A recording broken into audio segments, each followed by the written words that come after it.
High, today is my birthday आणि माझं midnight celebration आहे बड्डेचं. माझ्या नवऱ्याने माझ्यासाठी केलेलं आहे आणि मी खूप जास्त खुश असते बड्डेच्या दिवशी, कारण मला आवडतं माझं बड्डे सेलिब्रेट करायला अजूनही.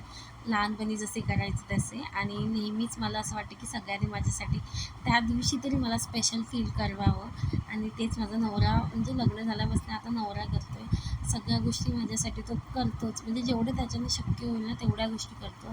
म्हणजे माझ्या मागे भक्कम जर कोण उभा असेल ना तर तो माझा नवरा आहे. आणि तो सगळ्या गोष्टी करतो, स्वतःला मागे ठेवतो पण मला पुढे ठेवतो. प्रत्येक गोष्टीत सपोर्ट करतो, म्हणून हे सगळं मी करू शकते. आणि अजूनही मी करेन भरपूर गोष्टी त्याचा सपोर्ट असेल तर. आणि मी खूप ब्लेस फील करते की मला असा नवरा भेटला आहे, मित्रासारखा नवरा भेटला आहे. जे नवरा बायकोसारखं खूप कमी रेअरली असं वागतो आम्ही. सो एकदम भारी वाटतं त्याच्यासोबत हे जर्नी शेअर करताना. आणि आमची मुलगी पण आली आहे आमच्या आयुष्यात. आणि त्या दोघांमुळे ना माझं आयुष्य खूप जास्त सुंदर झालं आहे. त्यामुळे मी स्वतःला खूप लक्की समजते. सो कमेंटमध्ये मला हॅपी बर्थडे लिहा. बाय.